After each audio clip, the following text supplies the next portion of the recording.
parable that starts it all, the sower. Imagine this. Jesus is sitting near the Sea of Galilee. The sun is dropping low, painting the sky orange, and people are gathering from every direction. Fishermen, farmers, mothers holding children, even skeptics who think they already know everything. But they all stop when he begins to speak, and instead of giving them a direct command, he tells a story. A sower went out to sow. Just like that, a simple opening that every person in that crowd immediately understood. Seeds, soil, sun, everyday life, but hidden underneath was a truth powerful enough to change the destiny of anyone willing to listen.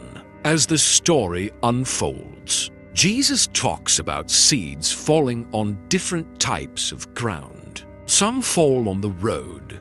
Birds eat them. Some fall on rocky soil. They grow fast but die just as quickly. Some fall among thorns, choked before they can breathe. And some fall on good soil, producing a harvest far beyond normal. But this wasn't agriculture advice. Jesus was revealing something deeper, something eternal.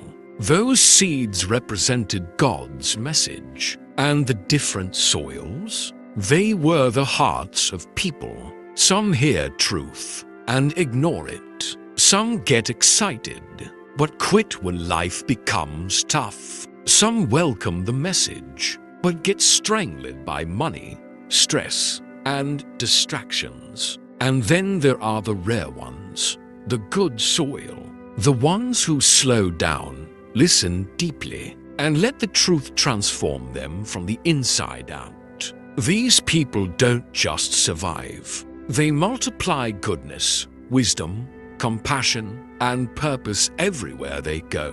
When Jesus finished the story, the crowd looked confused. They expected rules, commands, maybe even a miracle. But instead, he gave them a story that forced them to look inside themselves. And that's the genius of Jesus' parables. They don't just teach, they reveal. They expose the condition of your heart without ever calling you out directly. Even today, this first parable asks a simple but life-changing question. What kind of soil are you? Because the seed, the message, is already perfect. The harvest depends entirely on your heart. And this is where our journey into the parables of Jesus truly begins. The one who matters, the parable of the lost sheep. Picture this, a quiet hillside, a shepherd counting his flock at the end of a long day. 97, 98, 99, and then he stops. One is missing. To most people, losing one sheep out of 100 isn't a crisis. It's a small percentage, unacceptable loss. But not to Jesus, and not in his story, because in this parable, the shepherd does something shocking, something that defies logic, safety, and even common sense. He leaves the 99 safe on the hill and goes searching for the one who wandered away. Why? Because in the kingdom of God, every single soul matters. Not just the strong ones, not just the obedient ones, not just the ones who stayed in line, even the lost ones, especially the lost ones. Jesus uses this simple story to reveal God's heart, a heart that refuses to give up on anyone. We live in a world that measures value based on numbers, success, and usefulness. But this parable flips that thinking upside down. In God's eyes, the one who slipped away isn't disposable. He's irreplaceable. You can almost imagine that lost sheep, confused, trembling, stuck in a patch of thorns. separated from everything familiar. It doesn't know how to return. It doesn't know the way back home. But the shepherd does, and he never stops searching. Jesus says that when the shepherd finally finds the sheep, he doesn't scold it, doesn't punish it, doesn't drag it back with frustration. Instead, he lifts it onto his shoulders. He carries it home with joy. And then something even more surprising happens. He calls his friends and neighbors and tells them, "Celebrate with me. I found the one that was lost." To Jesus, rescue isn't just relief. It's celebration. This parable reveals a truth most people don't realize. God doesn't love you because you stayed perfect. He loves you even when you wander, especially when you wander, and the moment you take even a single step toward home, heaven starts rejoicing. This is the message hidden inside the story of the lost sheep. You are never too far, never too broken, never too lost to be found. The foundation that never fails. The house built on rock. Imagine two builders standing at the edge of a valley. Both have the same dream, to build a home strong enough to protect their families, survive storms, and last for generations. Both have the same tools, the same materials, the same sunlight beating down on their backs. But the difference lies beneath the surface. Jesus tells the story of the wise builder first. He digs deep. He works harder than anyone else. He refuses shortcuts. He chooses the rock, solid, unmoving, reliable, and he builds his entire house on that foundation. It takes time. It takes sweat. People probably laugh at him for working so slowly. But the wise man knows something. A beautiful house means nothing if the ground under it can't hold. Then Jesus shifts to the foolish builder. He's fast, energetic, confident, maybe too confident. Instead of digging, he chooses the smooth, easy sand. No struggle, no delays, no extra effort. Within days, his house is up, tall, shiny, impressive, and for a while, everything looks perfect. But Jesus isn't telling a story about construction. He's talking about life, your life, my life, every life. Because then the storm comes. Not if, when. Rain pours, winds roar, water rises, and suddenly, the difference between rock and sand becomes impossible to ignore. The house on the rock stands firm. It shakes, but it doesn't fall. Why? Because its foundation was stronger than the storm. But the house on the sand collapses, not slowly, not partially, but completely. Everything the foolish builder trusted disappears in the flood. Jesus' message is simple but sharp. Your life is only as strong as what you build it on. A foundation of money looks solid until crisis hits. A foundation of popularity, strong until people change. A foundation of emotions, fine until life hits hard. But a foundation rooted in God's truth, in purpose, in compassion, in integrity. That foundation won't fail you, not even in the darkest seasons. This parable isn't meant to scare you.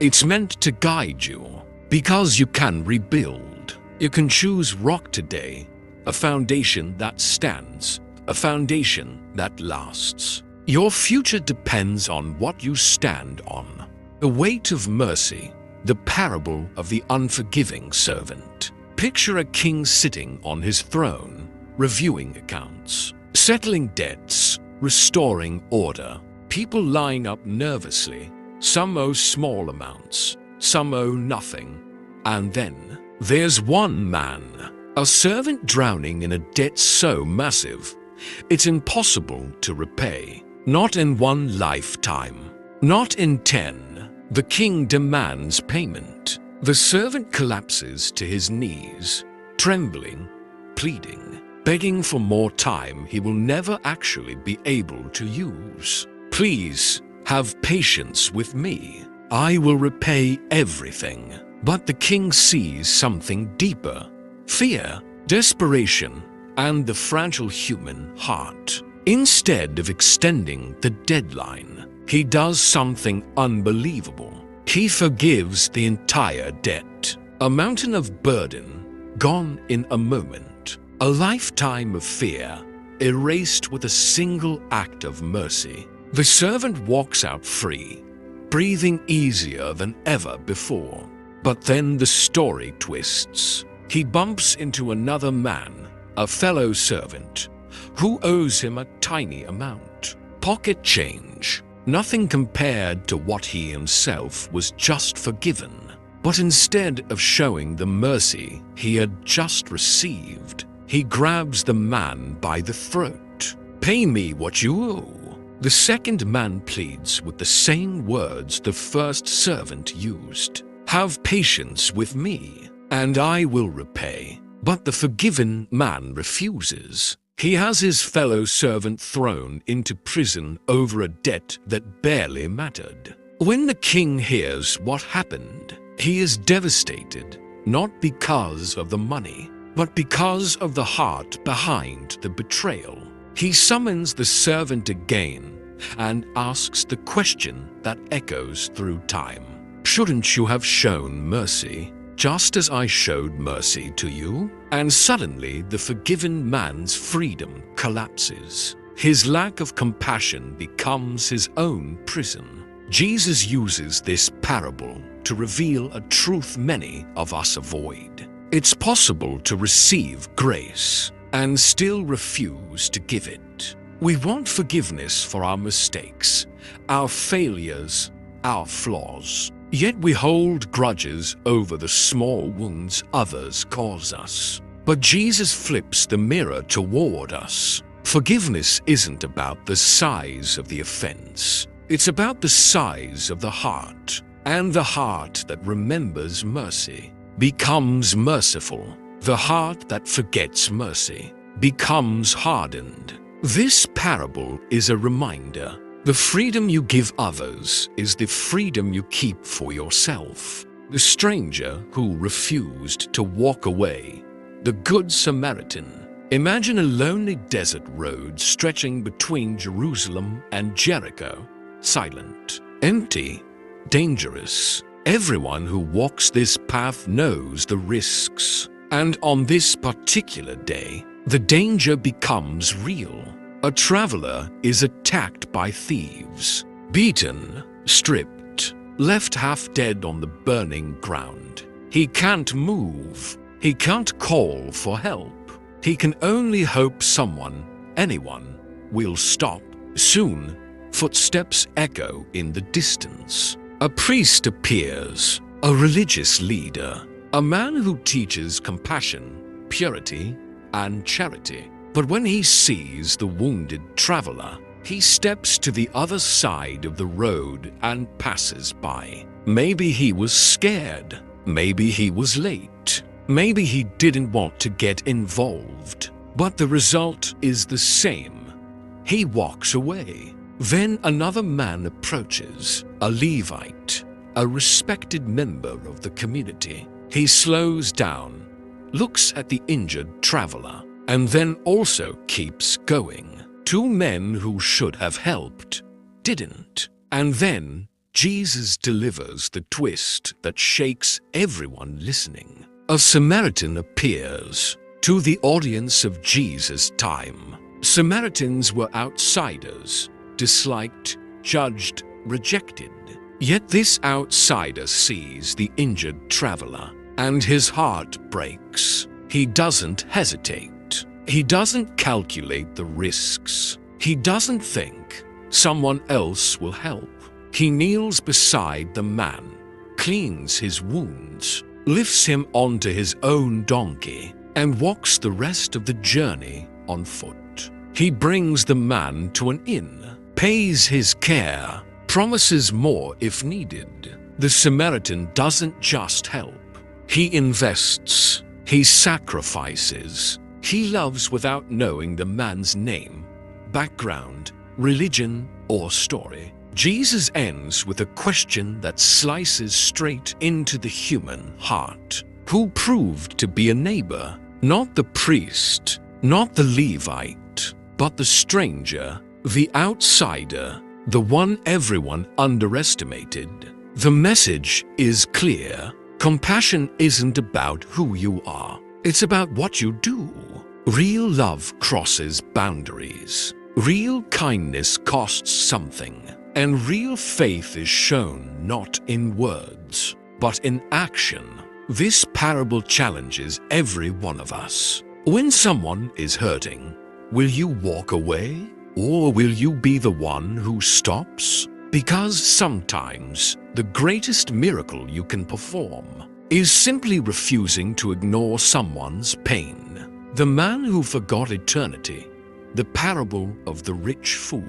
Imagine a man standing in the middle of his fields at sunset, watching golden grain sway like waves. His barns are already full, overflowing, yet the harvest keeps coming. To everyone around him, he looks successful, smart, lucky, a man who has figured out life. And in one sense, he has. He knows how to work, how to invest, how to expand. But Jesus tells us something the crowd didn't expect. This man is about to make the biggest mistake of his life. He looks at all his wealth and begins to talk to himself, not to God, not to others, but to himself. What should I do? I have no space to store my crops. And then he comes up with a plan. A selfish, short-sighted, dangerously comfortable plan. I'll tear down my barns, he says, and build bigger ones. Then I'll store everything, and finally relax. I'll say to my soul, you have enough for many years. Eat, drink, enjoy life. To him, this is wisdom, security, peace. But Jesus lifts the veil and reveals the truth. This man planned for everything except his soul. That night, the same night he celebrated his success, a voice interrupts his dreams. You fool, tonight your life will be required of you. Then who will own what you have prepared? In an instant, everything he worshipped becomes meaningless. His barns, his crops, his plans, all left behind. This parable hits deep because it exposes a silent trap we all fall into. The illusion that more will finally make us safe, happy, complete. But Jesus isn't condemning wealth. He's exposing misplaced trust. The rich man's failure wasn't that he had money. It was that his money had him. He never once thanked God, never once shared with others, never once thought about purpose, responsibility, eternity. He spent his life expanding barns instead of expanding his heart. Jesus closes the parable with a powerful truth. A person is a fool when they store up treasure for themselves, but forget to become rich toward God. Because life isn't measured in bank accounts, barns, or possessions. It's measured in the impact you make, the compassion you give, the legacy you leave. You can lose money and recover. You can lose opportunities and rebuild. But losing your soul? That's the one loss you can never undo. The power hidden in the smallest beginning, the mustard seed. Imagine Jesus standing among a crowd that constantly asked the same question. If God's kingdom is real, Why doesn't it look powerful? Why doesn't it overthrow Rome? Why doesn't it come with armies, banners, and thunder? Instead of arguing, Jesus answers with a story so small, people almost miss it. The kingdom of heaven, he says, is like a mustard seed, a tiny seed, one of the smallest things you can hold between your fingers. So small you could drop it and never find it again. So small that calling it insignificant feels generous. Yet Jesus chooses this tiny seed to describe something eternal. Because when a mustard seed is planted, it doesn't stay small. It doesn't stay hidden. It doesn't stay weak. It begins a process, quiet, unseen, unstoppable. Day by day, sunlight and soil work together. Roots form, the stem strengthens, and over time, the tiny seed becomes a massive tree, so large that birds come and rest in its branches. This is the kingdom of God, Jesus says. It doesn't always begin with explosions. Sometimes it begins with whispers. A single prayer, a single apology, a single act of kindness, a single moment of faith that feels too small to matter. But God sees potential where the world sees size. The people listening expected a revolution made of swords and fire. Jesus was showing them a revolution made of hearts and hope, something that grows quietly inside people, but ends up transforming everything around them. This parable also speaks to anyone who has ever felt small, anyone who has ever believed their faith was weak, their dreams too tiny, their voice too unheard. Jesus is telling you, don't underestimate small beginnings. A small seed can grow into a shelter for many. A small decision can change a life. A small moment of courage can shift your entire future. The mustard seed is a reminder that greatness is rarely visible at the start. It hides inside tiny acts, small choices, unnoticed sacrifices, and whispered prayers. You don't have to start big. You just have to start. Because when God grows something, nothing stays small for long. The night the lamps went out, the parable of the 10 virgins. Picture a peaceful village glowing under a moonlit sky. The air is filled with excitement. Tonight is the wedding. And in this culture, a wedding isn't just an event. It's a celebration that brings the whole community to life. 10 young women wait outside with lamps in their hands, ready to welcome the bridegroom when he arrives. They talk, they laugh, they expect him any minute. But the minutes stretch into hours. The groom is delayed. Their eyelids grow heavy. The night grows darker, and one by one, all 10 fall asleep. Then suddenly, at midnight, a shout breaks through the silence. The bridegroom is coming. Go out to meet him. The girls wake up in a panic, heartbeats racing, hands shaking. 5 of them, the wise ones, immediately trim their lamps and pour in extra oil they brought earlier. Their flames burn bright, but the other 5, the foolish ones, realize their lamps are dying. Their flames flicker weakly. They have no extra oil, no backup plan, no preparation. They beg, "Give us some of your oil."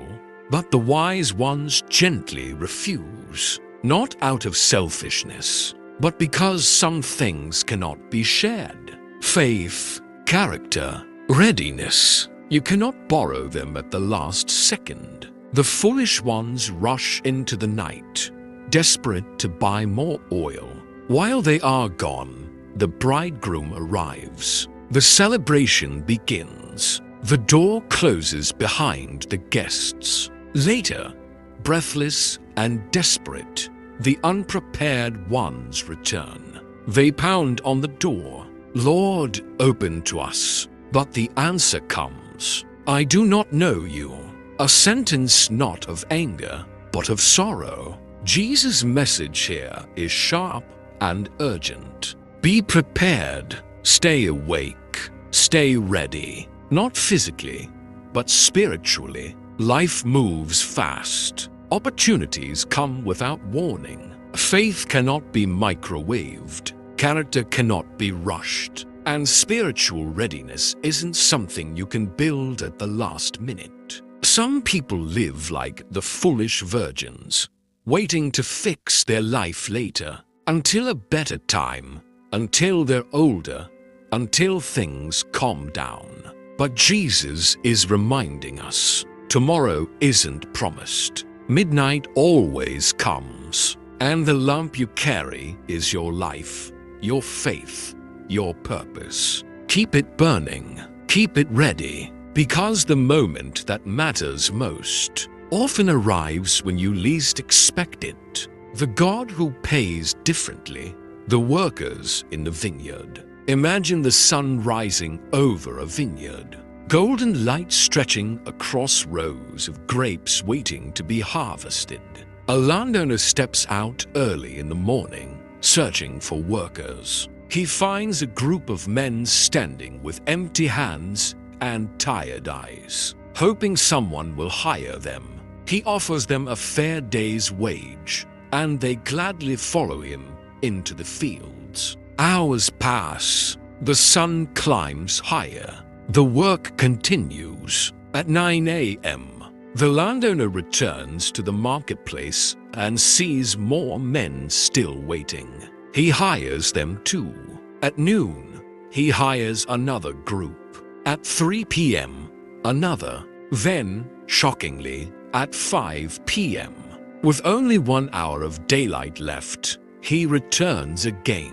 He finds a few men still standing there, still waiting for any chance to earn even a little. "Why are you standing here all day doing nothing?"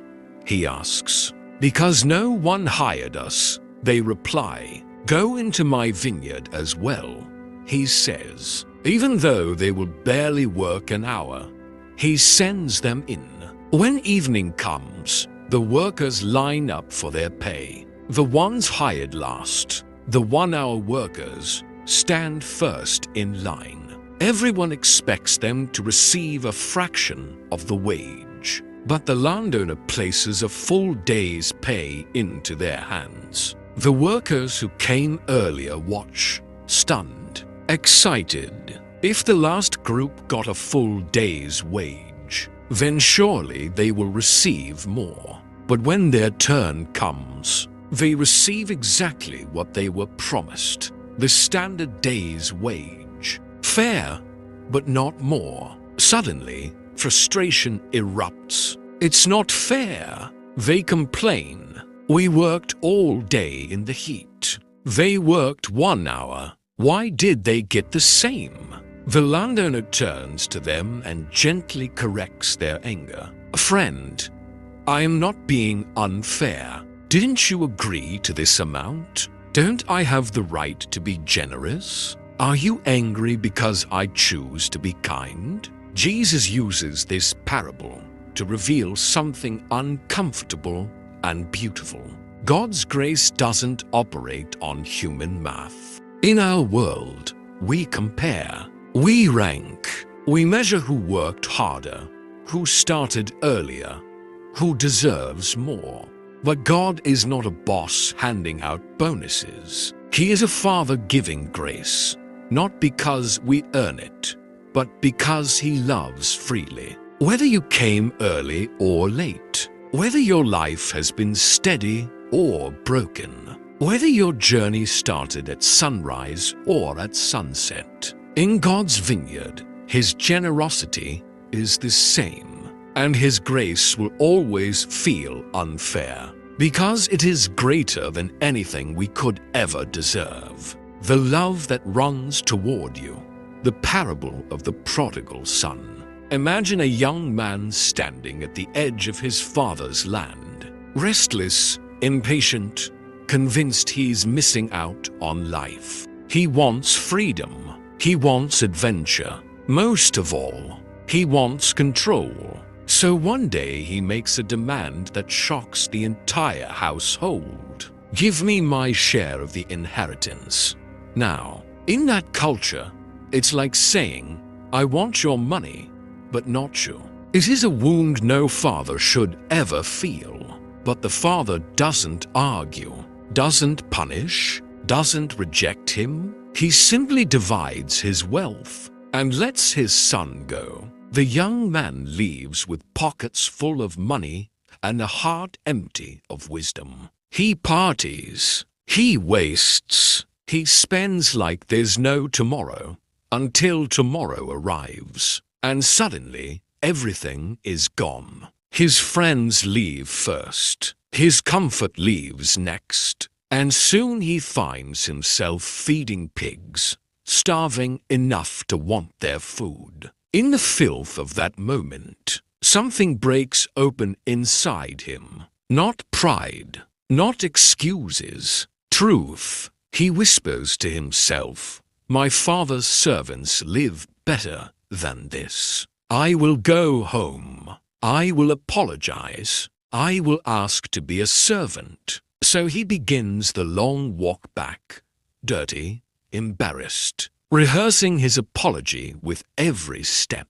But here's the moment that changes everything. While he is still far away, before he reaches the gate, before he says a single word, his father sees him. Because the father has been watching every day, waiting, hoping, scanning the horizon for the silhouette of the son he never stopped loving. And when he finally sees him, the father runs. He runs past the workers, past the neighbors, past the whispers. He runs with tears in his eyes and love in his heart. He embraces his son before the apology even begins. The son starts to confess, but the father interrupts. Bring the best robe. Put a ring on his finger. Prepare a feast. My son was dead, and now he is alive.